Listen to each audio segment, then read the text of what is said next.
Meanwhile, Seahawks making a bit of news, or just in the way of conversation. Louis Riddick, a guy I know you like very much, Dave, was on the Rich Eisen show talking about different teams out there, and they got onto the Seahawks. And he talked about why he believes they can win the NFC West. They're going to be – I think Seattle could win the West. Because I think San Francisco, quite honestly, of all these teams, we're talking about who could crash the party and then who could crash out of the party. As much as I love San Francisco, Rich, I think they could be in trouble. Why? I think they could be in trouble. Why is that? Offensive line is not as strong as everyone thinks it is for them. Internally, they know that could potentially be a sore spot. And now you have quarterbacks who we don't quite know how it's going to play out. Interesting. I haven't heard that about their line. Yeah. Well, I mean, they lost Mike McGlinchey, right? Yeah. They traded him. Was it Denver? Anyway, yeah. So there's that, and then there's the fact that they didn't have a great draft, but the reason for that is that they traded them all away. Yeah. So I think I do very much respect Louis Riddick. And by the way, his prediction last year was that the Denver Broncos would be last place in the AFC West, which I was like, wow.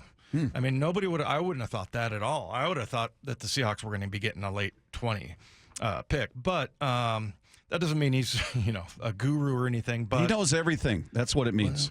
Well, it aligned with what I think, so therefore he's a genius. Therefore, you love him. He can do no wrong. Right. I got you. Yeah, but I think that maybe there's a little overreaction to not having McGlinchey. Then you've got your quarterback situation kind of unsettled. I think a lot of people would say that about the Seahawks. I mean, I think the quarterback position. Yeah, they would probably say, let's see another year. Let's see another year of Geno. That I get. Theirs is legitimately unsettled just because you don't know if Purdy's going to be back in time from his injury. Trey Lance is coming off an injury, and they signed Sam Darnold. So you don't really know, all right, game one, who's their guy? You know Geno's the guy. It's more about he was spectacular. Can he duplicate it? Yeah, so and Stafford with the Rams, I mean, he's probably the best, like, if you were to select one from the NFC West, you'd go with him. Kyler Murray, there's nothing, to me, nothing terribly to like. He doesn't win. He's not a winner, and he doesn't have good. Anyway, I think, maybe that's a little bit of an overreaction because they do have a really good roster still. Think about their linebackers. Think about their D-line. I mean, they are a really good team, but because of those things in the draft, maybe the Seahawks can, especially if they're able to get like 4 or 5 starters out of this draft, they'll be on their way. But that was interesting to me anyway. Well, here he is talking about the Seahawks building a contender, talking about their draft last year, and feels like they did a similar job this year. The other team that really stood out to me right away is, and I said this last year when I went to see them in training camp, that Seattle was building a contender, a real contender. And people laugh, Geno stinks, this roster is going to be a top, they'll be a top 2, top 3 picking team, blah, blah, blah. But they killed the draft. They absolutely killed it. Witherspoon's going to start. Smith and Jigba is going to start. Derek Hall's going to play a ton. Charbonnet is going to rotate in there.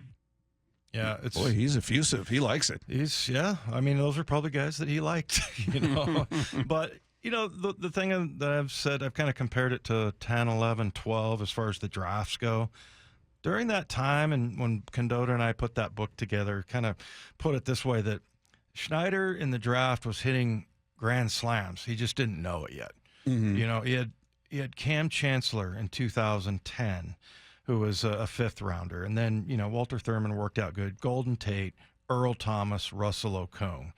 And then the next year you get KJ Wright, and you get Richard Sherman, and you get Malcolm Smith, and and you didn't really get it until 2012, and really even then you didn't know that you had this franchise quarterback. So anyway, I think that's kind of where they're at right now, but it's going to be a huge year as far as rookies go to see if these rookies can make the change, and then how many starters we're going to get out of this group.